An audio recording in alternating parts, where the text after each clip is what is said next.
Hello student. मैं रमाकांत स्वागत करता हूं आज के इस वीडियो में। इसमें हम लोग क्लास 10th साइंस का क्वेश्चन पेपर सॉल्व करने वाले हैं। प्यारे बच्चों, आपका कहना था कि सर साइंस के भी क्वेश्चन पेपर सॉल्व करवा दीजिए। मैंने आपको मैथ, हिंदी, ठीक है, सोशल साइंस के बहुत सारे क्वेश्चन पेपर सॉल्व करवाए हैं। साइंस के कुछ कम पेपर थे, ठीक है, तो उसी क्रम में आज हम लोग साइंस का एक क्वेश्चन पेपर सॉल्व करने जा रहे हैं। इसके बाद में कौन से सब्जेक्ट का पेपर आप लोग को चाहिए, कमेंट बॉक्स में जरूर से जरूर बताइएगा, ताकि उसके लिए हम लोग जल्द से जल्द वीडियो ला सकें। ओके, तो चलिए स्टार्ट करते हैं हम लोग साइंस का क्वेश्चन पेपर सॉल्व करना। यहाँ पर जितने भी क्वेश्चन दिए गए हैं बहुत ही महत्वपूर्ण है, सबको एकदम अच्छे तरीके से आप लोग को तैयार करना है। ऊपर निर्देश दिए गए हैं, तो निर्देश आप लोग भली भांति पहले से पढ़ चुके हैं, तो कोई दिक्कत उसमें तो होना नहीं चाहिए। देखिए पहला क्वेश्चन, इसमें क्या है दिख रहा है आपको प्रॉपर क्लियर एकदम अच्छे तरीके से, तो हम सब कर देंगे कि हाँ हमें कोई दिक्कत नहीं है, सब कुछ क्लियर दिख रहा है। कह रहा है किसी अवतल दर्पण द्वारा वस्तु के आकार के बराबर वास्तविक और उल्टा प्रतिबिंब बनता है। वस्तु की स्थिति होगी, मतलब कहाँ पर वस्तु को रखें कि वस्तु का जो हो प्रतिबिंब कैसा बने, उल्टा बने, वास्तविक बने और वस्तु के आकार के बने। ठीक है, तो ये कहाँ पर रखा जाता है आप लोग को बताना है। फोकस पर, उसके बाद में दिया गया है फोकस और वक्रता केंद्र के बीच पर, ठीक है, या फिर वक्रता केंद्र पर, या फिर वक्रता केंद्र से आगे। तो ये हम लोग रखते हैं वक्रता केंद्र पर। ठीक है, तो क्या करता है, बराबर भी बनता है, वास्तविक बनता है और उल्टा बनता है। ठीक है, तो इसका सी ऑप्शन आप लोग सही आंसर यहाँ पर करेंगे। ओके, चलो फिर देखते हैं दूसरा क्वेश्चन। इसको मैं थोड़ा सा जूम कर ले रहा हूँ ताकि आपको प्रॉपर और भी अच्छे से दिखे। इसमें क्या कह रहा है, एक बार क्वेश्चन पढ़ेंगे। श्वेत प्रकाश की किरण के प्रिज्म से गुजरने पर किस रंग के लिए न्यूनतम विचलन होता है, मतलब सबसे कम विचलन कौन से रंग का होता है प्रिज्म से अगर जो प्रकाश की किरण को हम लोग गुजारेंगे। हरा, पीला, लाल या फिर बैगनी। तो आप लोग क्या कहेंगे कि लाल का, ठीक है, सबसे कम होता है, सबसे न्यूनतम होता है, तो यहाँ पर सी ऑप्शन हम लोग टिक कर देंगे। सबसे अधिकतम किसका होता है ये आप लोग कमेंट बॉक्स में बताएंगे, सी। ठीक है, सबसे अधिकतम कौन से रंग का होता है, ठीक है, ये आप लोग सभी बच्चे कमेंट बॉक्स में नाम के साथ में बताएंगे, अपना नाम भी लिखेंगे जरूर से जरूर। ओके, तीसरा क्वेश्चन, एक अवतल लेंस प्रयोग में आता है। अवतल लेंस का प्रयोग हम लोग कहाँ पर करते हैं, ऐसा ये पूछना चाहता है। ठीक है, तो अवतल लेंस का प्रयोग कहाँ करते हैं, निकट दृष्टि दूर, ठीक है, निकट दृष्टि जो दोष होता है इसको दूर करने के लिए चश्मे में प्रयोग किया जाता है। ठीक है, तो इसका सी ऑप्शन यहाँ पर सही आंसर हो जाएगा। ओके, आगे बढ़ जाए अगले क्वेश्चन की तरफ। क्वेश्चन नंबर आप लोग का जो दिया गया है 4, आंख में प्रवेश करने वाले प्रकाश की मात्रा को नियंत्रित करता है। मतलब सूर्य का प्रकाश हो गया या फिर लाइट हो गया, ठीक है, बल्ब हो गया, इसका प्रकाश हम लोग की आंखों में आता है। ठीक है, तो इसको नियंत्रित कौन करता है, जो पश्चमाभी मांसपेशियां हैं जिसे सिलेरी कहते हैं, या फिर नेत्रलेंस कार्निया जिसे आप लोग हिंदी में स्वच्छमंडल कहते हैं, या फिर पुतली, कौन करता है, तो इसे करता है पुतली। अगर जो पुतली ऑप्शन में नहीं रहेगा, ठीक है, तो क्या लिखा रहेगा, आइरिस लिखा रहेगा। ठीक है, आइरिस को हो चाहे पुतली, दोनों एक ही बात होगा। चलिए देखते हैं हम लोग 5 नंबर क्वेश्चन। ठीक है, इसमें क्या कह रहा है, विद्युत परिपथ में विद्युत शक्ति का सही सूत्र है। विद्युत शक्ति का सूत्र क्या होता है आपसे ये पूछना चाहते हैं, तो P इक्वल टू क्या होता है, वी आई। ये हम लोग फार्मूला बहुत पहले से जानते हैं। ठीक है, अब वी आई के टर्म में तो दिया नहीं है, सब क्या दिया गया है, आपके आर के टर्म में दिया गया, मतलब प्रतिरोध के जो दिया होता है उसमें दिया गया है। तो हम लोग ओम के नियम से क्या जानते हैं, वी इक्वल टू क्या होता है, आई आर होता है। क्या होता है, आई आर होता है। तो यहाँ पर अगर जो रखते हैं हम लोग वी की जगह पर आई आर, तो कितना हो जाएगा, आई आर इंटू में कितना, आई एक बाद में दिया गया, ये भी हो जाएगा। जब गुणा करेंगे तो कितना हो जाएगा, आई स्क्वायर कितना हो जाएगा, आर हो जाएगा। मतलब क्या है, पी का फार्मूला कितना आया, आई स्क्वायर आर। तो इसका यहाँ पर जो दिया गया है D option, I square R, ये तो आर स्क्वायर दिया गया, ये नहीं होगा, I square R, B option यहाँ पर सही आंसर इसका हो जाएगा। ठीक है, थोड़ा ध्यान से देखिएगा, क्योंकि आर स्क्वायर नहीं आई स्क्वायर हम लोग को मिला है आर। आप लोग इसको डायरेक्ट याद रखेंगे तो अच्छा रहेगा आप लोग के लिए। क्वेश्चन नंबर 6 इसके बाद देखेंगे और इसका आंसर आप लोग करेंगे। किसी विद्युत धारावाही सीधी लंबी परिनलिका के भीतर चुंबकीय क्षेत्र कैसा होता है आपसे ये पूछना चाह रहा, शून्य होता है, सभी बिंदुओं पर समान होता है, इसके सिरों की ओर जाने पर घटता है, इसके सिरों की ओर जाने पर बढ़ता है। तो क्या होता है, ये सभी बिंदुओं पर समान होता है, तो इस क्वेश्चन का बी ऑप्शन यहाँ पर सही आंसर हम लोग करेंगे। देखिए 7 नंबर प्रश्न, फिर इसमें क्या कह रहा है, भारत में प्रत्यावर्ती धारा मतलब एसी लिखा गया है, ठीक है, उसका शॉर्ट नाम, आपूर्ति की आवृत्ति है कितनी है, 0 हर्ट्ज है, 50, 60 या फिर 100 है। कितना होता है, ये होता 50, तो यहाँ पर बी ऑप्शन आप लोग टिक करेंगे। इसके बाद में आएगा आप लोग का 8 नंबर क्वेश्चन। 8 नंबर में क्या कह रहा है, आर्सेनिक तत्व है, क्या है, धातु है, अधातु है, उपधातु है या फिर अक्रिय या फिर निष्क्रिय है, क्या होगा आप लोग बताएंगे। तो ये होता उपधातु, ठीक है, आर्सेनिक और एंटीमनी, ठीक है, एक और होता क्या, एंटीमनी, ठीक है, ये क्या होते हैं, उपधातु होते हैं, दोनों में से कोई नाम आता रहता है, ठीक है, तो दोनों को तैयार रखेंगे आप लोग। इसके बाद में 9th नंबर क्वेश्चन जो दिया गया है, इसमें कह रहा है निम्नलिखित में से प्रोपेन है, ठीक है, तो प्रोपेन का इसमें से कौन सूत्र होता है, तो प्रोपेन में कितने 3 कार्बन होते हैं, मेथ, उसके बाद एथ, उसके बाद प्रोप आता है, ठीक है, तो प्रोपेन में कितने 3 कार्बन होने चाहिए, तो 3 कार्बन किसमें दिख रहा, केवल पहले ऑप्शन में दिख रहा, तो इस क्वेश्चन का कौन सा पहला ऑप्शन सही आंसर हो जाएगा। आईपीएससी नेम अगर जो आप लोग करना जानते हैं तो बहुत अच्छी बात है, नहीं जानते हैं तो सीख लीजिएगा, वहां से भी क्वेश्चन फिक्स है, आएंगे ही आएंगे। आगे है 10 नंबर प्रश्न आप लोग का, ठीक है, इसमें क्या कह रहा है, निम्नलिखित अभिक्रिया किस प्रकार की है, मतलब यहाँ पर जो अभिक्रिया दी गई है ये किस प्रकार की अभिक्रिया है, आपको ये बताना है। लिखा क्या गया है, Fe2O3 plus 2Al gives Al2O3 plus 2Fe, संयोजन अभिक्रिया होगी, द्विविस्थापन होगी, वियोजन होगी या फिर विस्थापन होगी। तो यहाँ पर देखिए Fe क्या हो रहा है, यहाँ से, ठीक है, जो था इसको यल को हटा करके अपनी जगह ले रहा है, ठीक है, यल यहाँ पर आ जा रहा है, ये हट जा रहा है Fe, तो यहाँ पर कौन सा हो जाएगा, ये हो जाएगा आपका विस्थापन अभिक्रिया, यहाँ पर डी ऑप्शन आप लोग का सही आंसर हो जाएगा। अब 11 नंबर क्वेश्चन देखें, तो इसका आंसर आप लोग करके बताएंगे। आधुनिक आवर्त सारणी में दाहिने ओर बढ़ने पर, ठीक है, मतलब हम लोग क्या करते हैं, दाहिने की तरफ जा रहे हैं, इस तरफ जा रहे हैं, ठीक है, सारणी जो हम लोग की आधुनिक वाली है, ठीक है, उसमें क्या होता है आपको ये बताना है। परमाणु त्रिज्या तथा धात्विक प्रकृति यानी कि धात्विकता घटती है, घटती तो नहीं है, तो ये तो गलत हो जाएगा। परमाणु त्रिज्या तथा धात्विक प्रकृति बढ़ती है, जी हाँ ऐसा ही होता, तो इसका कौन सा बी ऑप्शन आप लोग का सही आंसर हो जाएगा, ठीक है। उसके बाद में दिया गया है अलग अलग चीज, जैसे परमाणु त्रिज्या घटती है, धात्विक प्रकृति बढ़ती है, तो ऐसा होता नहीं है, ठीक है, दोनों क्या होती है, बढ़ती रहती है, ठीक है, तो यहाँ पर डी वाला भी गलत हो जाएगा, ये भी गलत होगा, सही कौन सा होगा, इसका जो दिया गया है बी ऑप्शन सही आंसर हो जाएगा। क्लियर है यहाँ तक।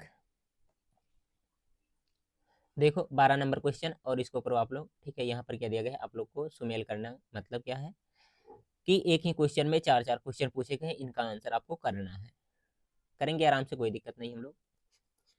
कॉलम ए दिया गया है, कॉलम बी दिया गया है, इनका मिलान करना है, ठीक है। सबसे पहले दिया गया है एस्टिक एसिड, ठीक है, एस्टिक एसिड, तो इसका क्या होता है, ये सिरके के निर्माण में किया जाता है, पहला वाला तीसरे वाले से मैच करेगा, पहला वाला तीसरे से मैच करेगा, सी वाला गलत हो गया यहाँ, ठीक है।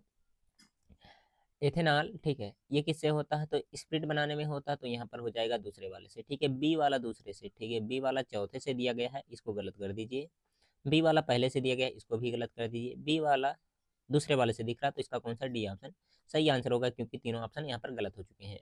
अगर जो सस्पेंस है तो किसी और को चेक कर लो, जैसे कास्टिक सोडा जो दिया गया है, ये कहाँ पर चला जाएगा, ये हो जाएगा आपका साबुन के निर्माण, ठीक है, यहाँ पर पहले वाले से ये मैच कर जाएगा, और आप मार्जिक जो है क्या है, कपड़ा साफ करने में, सब कुछ मिल रहा है डी वाले ऑप्शन में, तो इसका डी ऑप्शन यहाँ पर सही आंसर हो जाएगा। आगे बढ़ेंगे अगले क्वेश्चन की तरफ हम लोग। 13 नंबर क्वेश्चन, इसमें क्या कह रहा है, 25 डिग्री सेल्सियस ताप पर शुद्ध जल का पीएच मान है, कितना होता है, 25 डिग्री, 7 से कम तथा 0 से अधिक, 0 उसके बाद दिया गया 7 से अधिक, 14 से कम या फिर 7 होता, तो कितना होता है, ये होता 7, ठीक है, यानी कि इस क्वेश्चन का जो दिया गया है डी ऑप्शन यहाँ पर टिक करेंगे आप लोग। चलिए बढ़ते हैं हम लोग अगले क्वेश्चन की तरफ, ठीक है। अब यहाँ पर देखेंगे अगला क्वेश्चन आप लोग 14 नंबर, ठीक है, इसमें क्या कह रहा है, प्रकाश संश्लेषण प्रक्रम के दौरान क्या नहीं संश्लेषित होता, ऑक्सीजन, कार्बन डाइऑक्साइड, जल या फिर ग्लूकोज, तो क्या नहीं होता है, आप लोग क्या कहेंगे, CO2 यानी कि कार्बन डाइऑक्साइड नहीं होता, तो इसका बी ऑप्शन यहाँ पर सही आंसर आप लोग टिक करेंगे, ठीक है। ऑक्सीजन O2 होता है जानते ही हैं, जल का क्या होता है H2O होता है, ग्लूकोज का क्या होता है 6H12O6 होता है, ठीक है।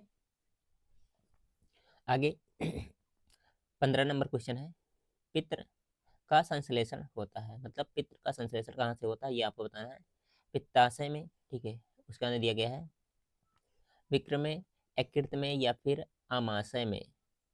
तो आप लोग क्या बताएंगे, कहेंगे यकृत में होता है, ठीक है, यहाँ पर सी ऑप्शन सही आंसर हो जाएगा। और कभी कभी पूछ लेता है हमारे शरीर की सबसे बड़ी ग्रंथि कौन सी है, तो कहा बताएंगे आप लोग यकृत, ठीक है, ये भी आप लोग याद रखिएगा। 16 नंबर क्वेश्चन देखिए इसके बाद में, मानव हृदय में कोष्ठ की संख्या होती है, कितनी होती है, 4, 2, 6, 8। तो आप लोग क्या कहेंगे, 4 होता है, ठीक है, 2 अलिंद होते हैं तो 2 क्या होते हैं, निलय होते हैं। उसके बाद में क्या हो जाएगा यहाँ पर जो दिया गया है 17 नंबर क्वेश्चन, पुनरुद्ध भवन होता है, किसमें होता है, आपको ये चेक करके बताना है, ठीक है। तो ये होता है हाइड्रा एंड प्लेनेरियम, ठीक है। तो यहाँ पर जो दिया गया है इस क्वेश्चन का डी ऑप्शन आप लोग सही आंसर करेंगे। दोनों का नाम याद रखिएगा, बहुत ही इंपॉर्टेंट है आप लोग के लिए। 18 नंबर क्वेश्चन, क्लास में मैंने बहुत बार आपको बताया, करवाया भी है, ठीक है। पत्तियों द्वारा कायिक प्रजनन होता है, किसमें होता है, ब्रायोफिलम यानी कि अजूबा में, आलू में या फिर चने में या फिर गुलाब में। तो किसमें होता है, ये होता है ब्रायोफिलम यानी कि अजूबा में। तो यहाँ पर ए ऑप्शन हम लोग टिक कर देंगे इसका। आगे है 19 नंबर क्वेश्चन, इसमें क्या कह रहा है, डार्विन प्रसिद्ध हैं, किसके लिए डार्विन प्रसिद्ध हैं, आपको ये बताना है। ऑप्शन देखेंगे तो लिखा गया है जीवन की उत्पत्ति है, तो ठीक है, उसका नहीं, प्राकृतिक वर्ण सिद्धांत है, तो अनुवांशिकता, अनुवांशिक विज्ञान है, तो उसके बाद में दिया गया है जैव विविधता है, तो ये है प्राकृतिक वर्ण सिद्धांत है। तो यहाँ पर बी ऑप्शन आप लोग का सही आंसर हो जाएगा। इसके बाद में 20 नंबर क्वेश्चन आप लोग का है, कह रहा है इसमें किस देश को पवनों का देश कहा जाता है, डेनमार्क को, चीन को, भारत को या फिर जर्मनी को। तो यहाँ पर डेनमार्क, ठीक है, यहाँ पर ए ऑप्शन आप लोग टिक करेंगे, ए ऑप्शन आप लोग का बिल्कुल सही आंसर हो जाएगा। अब चलिए हम लोग खंड बा की तरफ बढ़ते हैं, और इसमें क्या होंगे आपके लॉन्ग क्वेश्चन यानी कि लिखने वाले क्वेश्चन देखने को मिलेंगे, ठीक है। और इसमें पहला आपका उपखंड है, जिसमें देखेंगे 21 नंबर क्वेश्चन, इसमें क्या कह रहा है, एक अवतल दर्पण की वक्रता त्रिज्या 40 सेंटीमीटर है, इसके सामने एक वस्तु 15 सेंटीमीटर दूरी पर रखी है, प्रतिबिंब की स्थिति बताइए तथा इसका किरण आरेख बनाइए, ठीक है। तो दोनों क्वेश्चन करने हैं आपको, 4 नंबर का ये क्वेश्चन देखने को मिलता है। आगे इसके बाद देखेंगे हम लोग 22 नंबर क्वेश्चन, प्रतिबिंबों के बनने को दर्शाने वाले किरण आरेख बनाइए जब, यहाँ पर कंडीशन दिए गए हैं, ठीक है। तो यहाँ पर आपको क्या करना है, इनका किरण आरेख बनाना है। उसके बाद में न्यूमेरिकल है 23 नंबर क्वेश्चन पे, नीचे दिए गए परिपथ चित्र में, ठीक है, यहाँ पर चित्र दिया गया इसका 10 ओम, 40 ओम, 30 ओम, 20 ओम, 60 ओम के 5 प्रतिरोध एक 12 वोल्ट की बैटरी दिखाए गए अनुसार जोड़े, मतलब यहाँ पर ये जोड़ लिया गया है।